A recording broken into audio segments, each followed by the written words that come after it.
Behold, a gateway to your own past, if you wish. The longer I live, the more convincing proofs I see of this truth. That God governs in the affairs of men, and that if a sparrow cannot fall to the earth without his notice, is it probable that an empire can rise without his aid? History's strange, it's alien, and it won't give us what we would like to have. It's hour 3 of a Tuesday morning. It's the 27th of June, 2023. Glad you're along for this hour of Bill Mick Live. And on Tuesdays in this hour, it's Dave Does History. Dave's going to take us back as we've been working through the Constitutional Convention to... He's calling it like the most famous motion of the Constitution of the convention. I'm not sure it's the best one, but Dave brings those to light as we get our history conversation going in this hour of Bill Mick Live. Links to Dave's podcast, his other podcast, and to his history bibliography at BillMick.com on the show page today, which was entitled Bye Bye DEI. So you can check that and link up to Dave there. Dave Bowman, good morning, my friend. How are you? I am hanging in there, Bill. How are you? I am well. What could be controversial, especially in the 1700s, about starting a meeting with a prayer? I mean, these were religious people, right? Well, yeah, and that could be the problem, Bill. Yeah, it could. It really could. If you keep in mind the question that we asked, we started asking this a couple of weeks ago, the Tea Party question. We need to get back to the values and principles of the framers. Well, which framer and which principle are you going to get back to? And if you keep that question in mind, it might help you answer that question about what could be wrong with opening with a prayer. By this week in 1787, and we're going to compress 2 weeks because we're not going to be here next week for the 4th of July, we're going to kind of compress 2 weeks into these next 36 minutes. By the time the convention reached this point, you need to understand, again, we have this mythology in our head that this convention was simple, it was easy, it was united, it was, blessed, whatever you want to say. By this point, June 26, 27, 28, 1787, this convention, the Philadelphia Convention, was on the verge of disintegration. In fact, Luther Martin, who is one of the more colorful characters at this convention, he's the Attorney General of the state of Maryland, and he is a drunk, and he is sloppy. I mean, he stinks. He's in that room. Everybody hates him. He actually says this convention is being held together by the strength of a single human hair. That's how close it is to actually ending. The Virginia plan that we talked about is leading so far, but this idea of equal representation or proportional representation in the Senate it's causing this thing to almost collapse, Bill. I mean, we have arguments in this convention that are becoming extraordinarily personal. In fact, at one point, James Madison accuses the entire state of Connecticut of not doing enough during the American Revolutionary War. You guys didn't help as much as you claim to be. And the Connecticut delegates are so offended by this that they turn to General Washington, who's sitting up on the dais, and they said, "General, is that true?" And Washington's response is dead silence. He doesn't move. And so the anger is building and just absolutely building. We need to understand how close a thing this was. Gunning Bedford of Delaware actually stands up and says, "We will never accept proportional delegates in the Senate. We have to have equal protection in order to protect ourselves from the big states." Mm-hmm. The big states are saying we have to have proportional representation to stop you small states from spending us into oblivion. Gunning Bedford stands up and says, in effect, that the small states will never accept that, and we're ready to go our own way. Delaware is ready to reach out and ally itself with a foreign power, bring foreign troops onto Delaware soil to keep you, he doesn't trust you, to keep you large states from overrunning us. That's the point that we've reached this week in 1787. It is heated, it is angry, it is personal, it is rude, it is mean. Well, it's pretty much politics in 2023. And 1787. And 1787. That's the point that we've reached by the 6th week of the convention. And we'll explore it more in 60 seconds here on Bill Mick Live. Chateau Madeleine, one of our sponsors on the program, speaking of giving back. How about to those senior loved ones in your family who may be looking at a transitional time in their life where living on their own in their own home is just not working for them anymore, not working for the family, yet you need a great environment for them. Let me suggest Chateau Madeleine. It is resort-style senior living and memory care, centrally located in the county in Suntree, locally owned, a place where life can get better with a real, beautiful home and first-class nursing care. Amenities like you'd find on a cruise ship or a resort. That's the commitment Eric Hardoon, their executive director, brought when he came to Chateau Madeleine from the hospitality industry. Learn more at suntreeseniorliving.com or give them a call and take a tour. You'll be as impressed as I was. 321-701-8000 for Chateau Madeleine. Your senior loved one deserves a home like this. Dave Bowman with us as Dave does history on a Tuesday morning. So, Dave, a contentious convention, and now Ben Franklin saying, I have an idea. Let's bring us all together. Yeah, it's seriously contentious. Now, the funny thing about this bill is, and part of the reason why we have the myth that everything was so great was because Franklin is still feeding the media stories that everything is going great. In fact, on July 4th, about half the delegates are going to go to church with George Washington. And the minister is going to preach a sermon in which he talks about how great it is to see these brothers united and what a fantastic job they're doing of getting along. Because he's reading the papers. He has no clue what's really happening behind the scenes. Madison is getting also kind of like 2023. Yes. Okay. Madison is getting really frustrated with this. And he sits down and thinks about, okay, why is this happening? Is it really small state versus large state? Because he's convinced that the small states and the large states, their interests are similar. He doesn't understand why some of the, and he comes to a conclusion, Bill. Now, this goes back to the question about which framers' values and principles do you want to get back to? Madison comes to the conclusion that the real issue is slavery. And so his solution that he actually proposes, this is James Madison, the father of the Constitution, a future president of the United States, famous framer, founder of the country, actually proposes that we have two houses of Congress, one of which is entirely slave owners' priorities, and one of which is free states' priorities. So you'd have two houses of Congress, one slave, one free, or as he refers to it, non-slave, and these are the two houses of Congress that are supposed to run the country. Can you imagine how that would have gone? We'd have had the Civil War by 1800, let alone. No points of agreement. Right. Washington himself is said to be just absolutely furious. He is so mad that he can't even speak. He writes in his diary that he has had it with what he refers to as, quote, states' rights demagogues, unquote.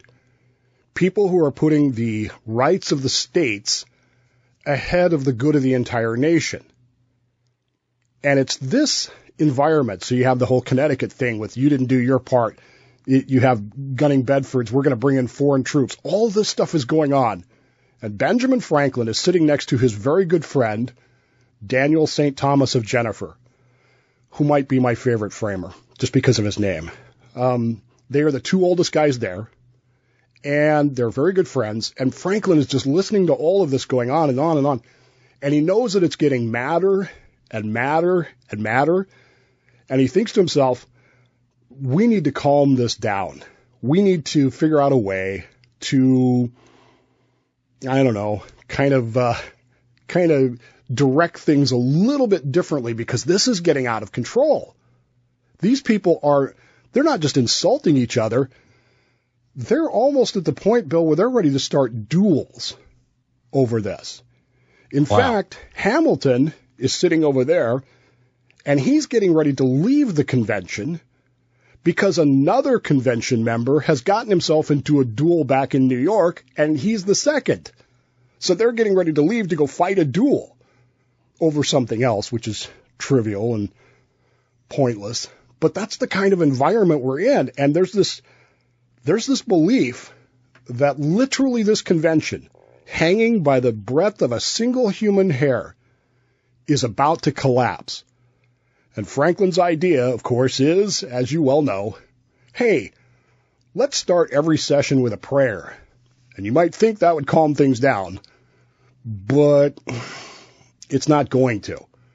Because when it comes to religion, you have all the disagreements of politics with none of the patience that you get, in dealing with. Well, and at that time, a lot of these states were states who had basically a state religion. If not officially, those folks congregated together in these places. And they all tended to believe that every other religion, Bill, was fake, false, wrong. Right. And so what's going to happen when you start saying, well, let's have a prayer? Now, I grew up in Utah, as you know. So, right. And I'm not a member of the dominant religious faith in Utah. So what happens when one religious faith starts dominating everything? It is their way or the highway, baby. And you get a lot of resentment and a lot of discussion and a lot of anger, which, by the way, we already have. So let's just throw some gasoline on it. Why not? It's something that would be fun. We continue with Dave Does History in just moments here on Bill Mick Live. And don't forget, coming up from the start of Beck to the end of Hannity, a chance to win $1,000 each hour. It's our nationwide inflation compensation contest. You enter the keyword on the website at WMMBAM.com. You could use $1,000 right now, right? So could I. So could Dave, but we're not eligible. Well, Dave's eligible. I'm not. We're back in moments with Dave Does History.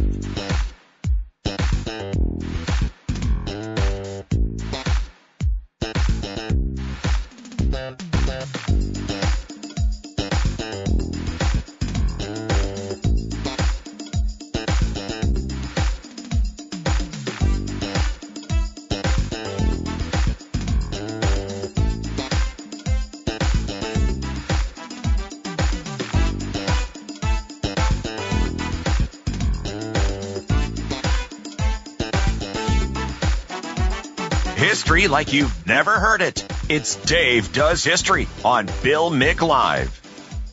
Dave Bowman joins us in an hour, brought to you by Gatto's Tire and Auto Service. We'll get to your calls in our final segment of the day. Dave catching us up on 1787 with a lot of similarities to 2023. Divided would-be government officials and a media that's not exactly telling you exactly what's going on. Where are we sitting now, Dave? So everything is going to hell in a handbasket inside the Independence Hall there when Ben Franklin hits on his idea. Now, I want you to go back to that question. I want you to keep that question in mind. Which framers' values and principles are the ones we should be following? And there have been people in this business, Bill, who have made good money on this story of Ben Franklin's proposal to have a prayer before each segment. And I'm not criticizing people selling books or anything, but I do believe that if you're going to sell something like that, you should tell the whole story, not just the part that you like. Franklin's idea to open each session with prayer is predicated on history. When the Continental Congress met during the Revolutionary War, we did this. And so maybe we should do this now, and it might help. But the problem is, well, there's no standard form of Christianity in the colonies or in the states now. And now you're dealing with states that have this huge argument about states' rights, individual sovereignty, our way or the highway. In fact, you've got one state that refuses to go, Rhode Island, because they want to do things their way. You've got another state that hasn't showed up yet, New Hampshire, because who's going to pay for this is their question. Which is the first question Hamilton raises, Alexander Hamilton, framer we like, raises this question about, well, who's going to pay this pastor? Because pastors, I know this will surprise everybody, but pastors don't work for free. And if they're going to show up to the convention, they want to get paid for their prayer to whatever deity it is that they decide to pray to, which is the second problem. The first problem is they don't have any money to pay anything. The second question is, whose God are we going to pray to? Because you've got Puritans from Massachusetts, you have separatists from Connecticut and would be from Rhode Island if they were there. You've got Baptists, you've got Dutch Reformed, you've got Quakers from Pennsylvania, Lutherans, Anglicans, Catholics, and of course deists who probably don't care who you pray to. And oh yeah, those other people, the Jews, are all here. So whose God are we going to invoke here when we start praying for help with this convention? Because we obviously can't figure it out ourselves.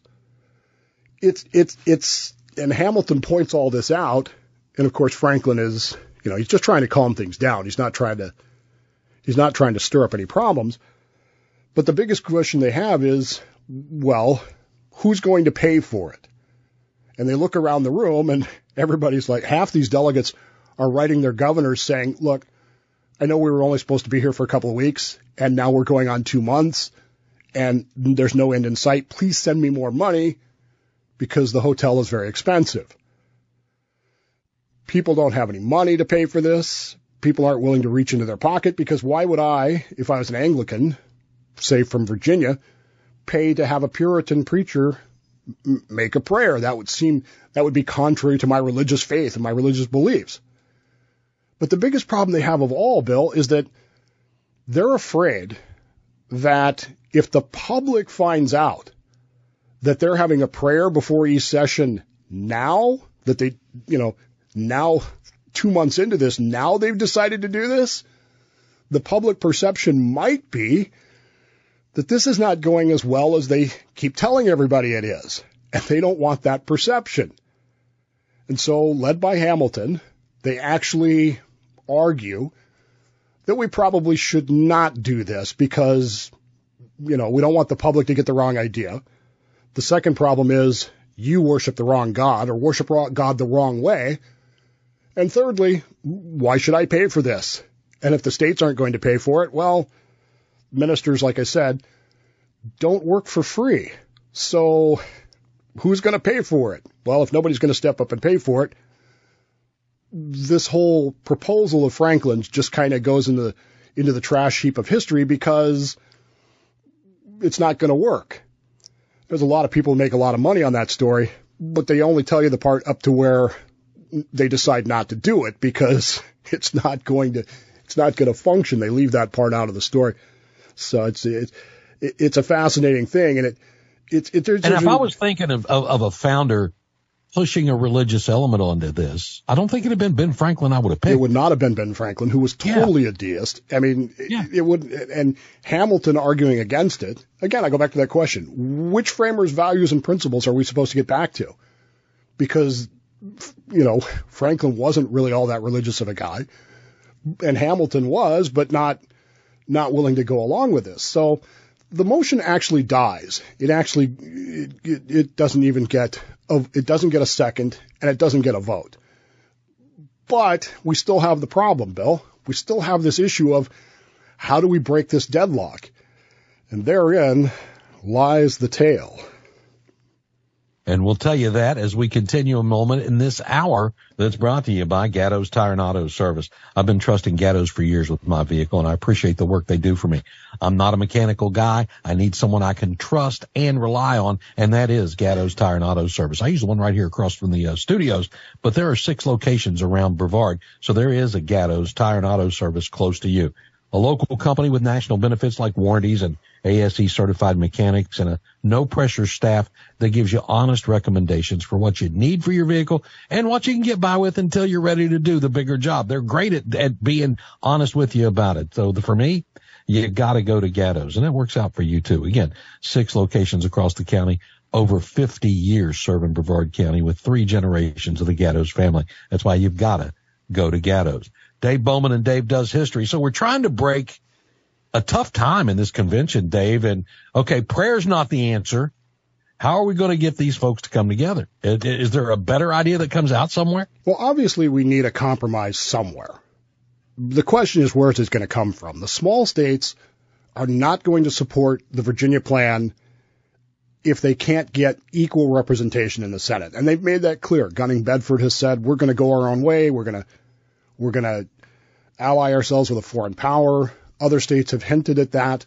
South Carolina, of course, is South Carolina. So they're pretty typically, we're going to do it our way no matter what. But Roger Sherman from Connecticut has a saying, and you might want to write this saying down. When you're in the majority, vote. When you're in the minority, keep talking. And Roger Sherman keeps talking. Except he decides maybe it's time to stop talking. And because he makes that decision to stop talking, it might indicate that he has something up his sleeve. We're going to have the biggest vote of the convention. We're going to have a vote on whether or not to accept proportional representation in the Senate or equal representation in the Senate. Does each state get equal representation, or is it based on population? Roger Sherman. He was talking. I've got a question. I presume they've agreed to some set of Robert's Rules of Order of how this meeting is going to be conducted. Yes. Was he like in a filibuster situation when he was doing this talking? No, he's still making proposals, but you're absolutely right. They have rules. And one of those rules, and you need to understand this above all else, one of those rules is there's one vote on each proposal. Once each proposal's vote is done, it's done. And everybody knows the rules. And that's very important for what's about to happen, because they are about to have one final vote. And if this vote is lost by the small states, they're going to walk. They're going to go out the door. This convention. Now, is this a required unanimous vote? No. It's okay. Whoever wins. This vote is going to change history of our country and of the world. Which is the fun part of us exploring with Dave Does History every Tuesday here on Bill Mick Live. In our next segment, we let you take part at 321-768-1240 if you got questions or commentary on the above.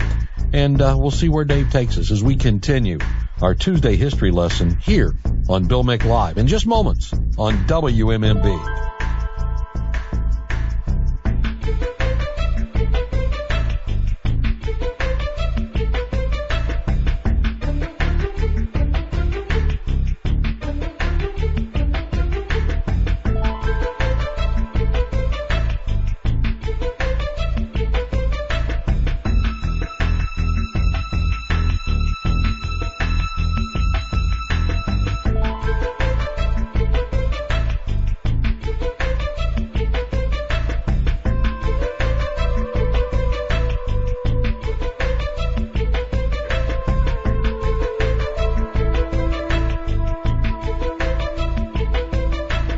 Something to add to the conversation? Call Bill now, 321-768-1240. Gatto's Tire and Auto Service bringing you hour 3 of our Tuesday. Dave Does History on Bill Mick Live. So, Dave, we've got, and I lost it that quickly. Roger Sherman at Connecticut getting ready to make this big final proposal, and it's either get it done or it ain't going to happen. Tell me where we're sitting now, Dave. Well, Sherman's going to call for a vote, which seemingly flies in the face of his maxim, which is when you're in the majority vote, when you're in the minority talk, everybody thinks that he's in the minority. So why is he calling for a vote? What does he know about what's about to happen? And this vote is going to be the make or break. If the small states lose, they're going to walk out. If the big states win, this convention is over. And I'm going to say something that might offend you, but when you're in this situation, you don't need prayer. You need the values and the principles of the framers. But which principles and values of which framers are what's going to matter here? Obviously, Hamilton's not it. Franklin's not it. Madison's not it. Who is it? When this vote is taken, and I'm going to compress this down. I'm not going to give you everything that's going on here. I'm going to compress this down. 2 things happen. Number 1, a guy from Georgia by the name of Abraham Baldwin changes his vote, and Georgia changes from the Virginia plan, equal or proportional representation, to equal representation. So Georgia flips. And probably my favorite framer just because of his name, Daniel St. Thomas of Jennifer from Maryland, which hitherto Maryland has been wishy-washy on the whole thing, but Daniel St. Thomas of Jennifer is known to be a supporter of the Virginia plan. He's known to be a supporter of proportional representation. He doesn't show up for the vote. He's absent. And this time, because of those two things, the vote ends 5-5-1. In other words, the big states don't win, and the small states don't lose. Now, you might notice that that's only 11 states. Remember, Rhode Island didn't show up at all, and New Hampshire is still griping about the fact that, well, who's going to pay for our delegates to go? So they're not there yet. Okay. Now, the key to all this is Daniel St. Thomas of Jennifer. Abraham Baldwin switches his vote, and to the day he dies, he never tells anyone why he does it. Never. But the presumption is that he changed his vote after a quote-unquote quiet drink with Washington about, if these small states lose, we're not going to have a country. And so Baldwin says, union more important than proportional representation, and changes his vote. He never talks about why till the day he dies. St. Thomas of Jennifer doesn't show up until the vote is over, when he rushes in all disheveled and sweaty, and he apologizes. Oh, I'm so sorry that I'm late. Did I miss the vote? Nudge, nudge, wink, wink, he said knowingly. Mm-hmm. One of the delegates gets very angry because he knows that if St. Thomas Jennifer had been there, the big states would have won 6-4-1. And so he immediately demands another vote. We must do this again, now that St. Thomas of Jennifer is here. But Washington says, remember those rules? Nope, this vote is done. And the vote stands, which means now we have to find another compromise, which, by the way, Ben Franklin is going to come up with over the 4th of July break. The famous compromise that we're all familiar with will actually be proposed by Benjamin Franklin on July 2nd. But it won't be settled on for some weeks. But in the meantime, two guys. Which framers' values do you want? Abraham Baldwin says, union more important than proportional representation in getting our way. States, rats, demagogues. Abraham Baldwin helped save the convention. And Daniel St. Thomas of Jennifer, who, by the way, intentionally did not show up for the vote. Those two guys change history by saving the convention that was literally a human hair's width from falling apart. Which framers do you want the values of? I propose Baldwin and Jennifer. Sounds like a good proposal. We'll talk more with Dave Bowman as we close our Tuesday together in just 60 seconds here on Bill Mick Live. Anything of the miss of the show, the call of the day, our Mick Nugget, our all 3 hours, including Dave Does History, you'll find them in the podcast section at BillMick.com and on the Bill Mick Live iHeartRadio channel. On demand, the device you choose whenever you like. You can also find Dave Bowman's podcasts on the iHeartRadio app, and there are links there too on the show page today at BillMick.com. So, Dave, you said George Washington had met with Abraham Baldwin and said, look, I need you to change the vote. We're going to lose the country. And then Daniel St. Thomas of Jennifer decides not to show up. Did Washington meet with him separately as well, or together with this guy? There is no evidence that Washington met with either of them, but the general assumption is that somebody said something somewhere. Now, when that might have happened, who knows?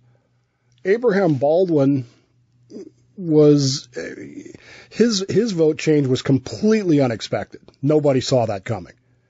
And when St. Thomas of Jennifer was late, nobody really suspected anything until he got there just as the vote ended. Like he was standing outside waiting for the vote to end and then put on this big act, rushing in late, knowing that Washington would not allow the vote.